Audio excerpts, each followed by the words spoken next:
Hello everybody, ArashiYT here, your coach of the Martini Eiscues, bringing you week 2 of the BBL Season 5 of the Silvally Division, as we, the Martini Eiscues, are taking on the Amityville Ampharos.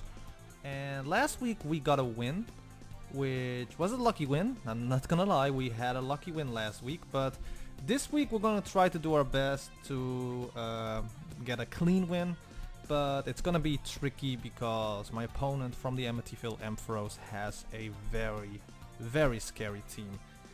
Crypto was his name, if I'm not mistaken. I don't have my phone on hand right now, so I can't actually look that up. But our team is looking as followed. We have Darkrai with choice specs, Dark Pulse, Ice Beam, Psychic and Incinerate.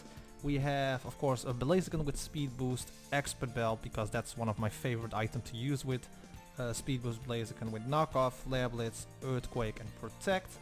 Tapu Fini here are defensive wall leftovers with Scald, Calm Mind, Defog and Moonblast. We got our Mega Aerodactyl here with Stone Edge, Earthquake, Aerial Ace and Ice Fang. We've got a Frostlass here with the Choice Scarf, Cursed Body, and we're using the physical Frostlass that I also explained that I might use when I did my draft analysis with, of course, one of the new moves, a Poltergeist. For you guys who don't know, Poltergeist is a 110 power move, 19 accuracy, and let me guys tell you something, accuracy is going to be the word of the day for this video, because you'll notice that when we start the match. Also switcheroo, like if we can actually try to put the Choice Scarf on one of my opponents, we can actually do that. Destiny Bond to maybe try to go for the suicide kill.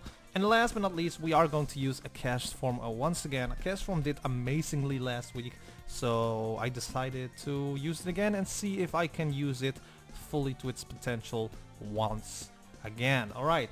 So with that being said, let's just go to the replay. So you can see my opponent has the Mega Blaziken, Quillfish, Kartana, Type Null, which, I'm not gonna lie, Type Null was very annoying because I wasn't expected at all to, see it in this match. Landorus, which is a threat on itself, and of course also the Weavile. Alright, so let's just start with the match and see how this goes. I'm also talking a little bit softer than usual because my neighbors actually told me that they can actually hear me when I was recording last time. So I'm trying to do, I'm trying to record as, normal as possible. So not like over exaggerating high volume, etc. So hopefully everything is working fine.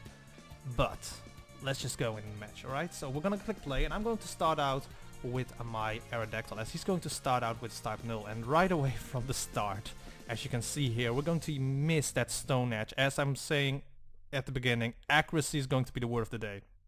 So he's going to switch out into a Quillfish with the Intimidate, so that is going to be very tricky. So I'm going to go into my Cast Form. Now Cast Form is actually going to put some pressure on this team. So we're going to set up the Rain Dance and we are going to, Scald. Hope we can get the burn. Sadly we can't get the burn, but Cast Form is taking up all of these hits. Now I am staying in because I don't want to get hit by a Leaf Blade from this Katana on any of my other Pokemon, so I had to sack Cast Form off. But at least it did put up the rain, which makes his Mega Blaziken, be very ineffective in this match. The problem is my own Blaziken is also not going to do that well once the rain is up. I went for the Destiny Bond earlier with Frostlass in the hope that I can maybe, take the Type Null down, but he's actually going to switch out, which means that now he knows that I had Destiny Bond. So that's actually not the best thing, because that's one of my, back strategies gone through the window. So now he knows that I have Destiny Bond and he has to take care of that. He goes back into the Quillfish, Wind Intimidate, of course. I'm going to click Protect and see what he does. Of course he's going to go for the Liquidation. And now I know, like, okay, I'm going to switch back out into the Tapu Fini in the rain. We can actually tank a lot of these hits because we are a physical Tapu Fini this time around. Poison Jab is not going to do that much. I went for the Calm Mind in the hope that he might switch out and I can try to set up with my Tapu Fini. The Moonblast will not do that much against the Type Null, obviously, if you like there.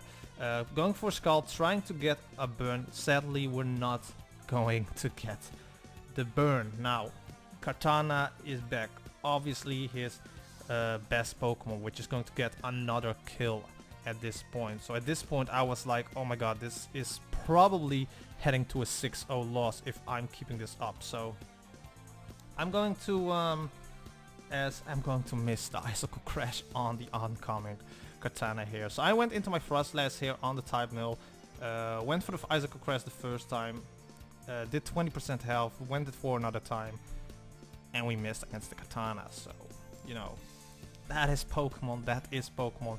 So obviously I'm going to go into my Blaziken here, predicting him going for like a Leaf Blade again.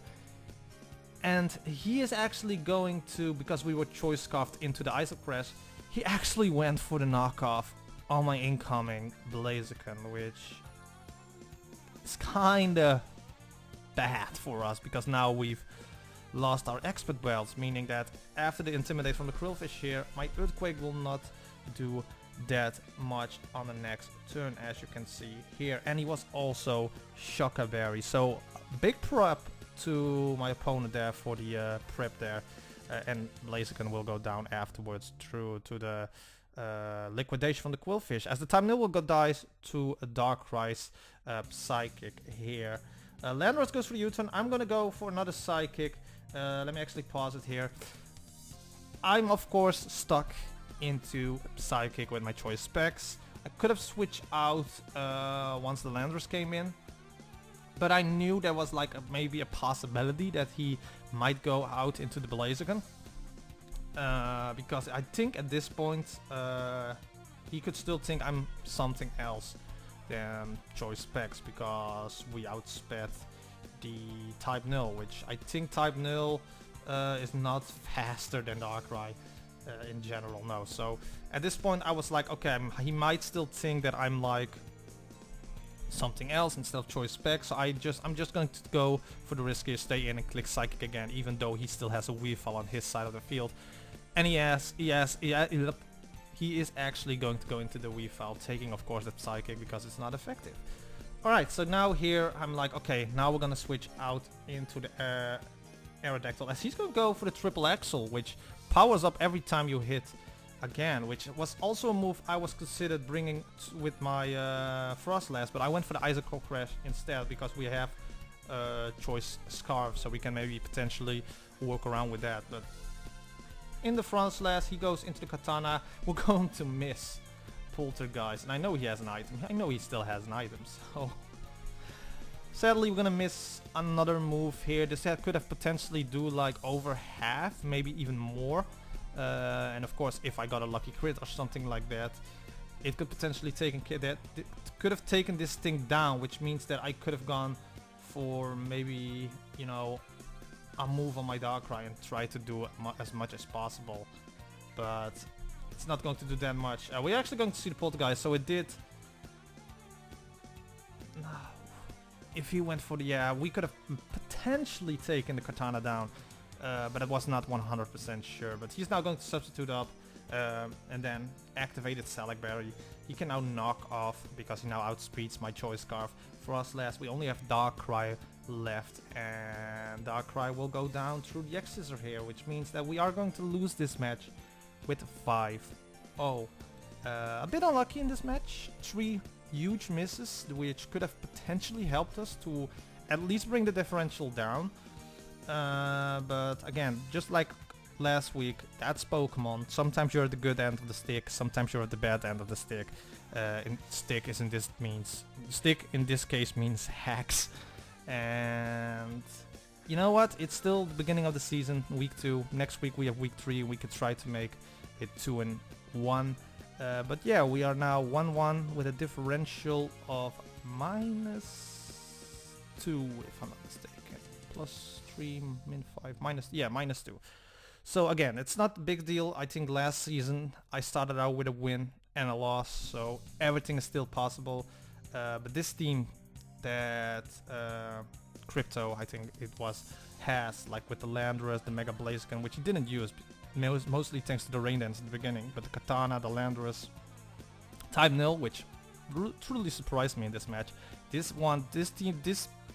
coach has a strong team, so he's definitely one of the playoff contenders for this season. Whether I manage to reach playoff this season is still something that we need to see. We're gonna try to do our best. If you enjoyed this match, however, don't forget to hit the like button, comment, share this video with others, slash the subscribe button down below, and hit the bell icon, because then you get notified every time I upload a new video, and that is sincerely appreciated. I don't know which team we'll have to face next week, but we'll see once that time comes. So thank you guys so much for watching, and I will see you guys next time.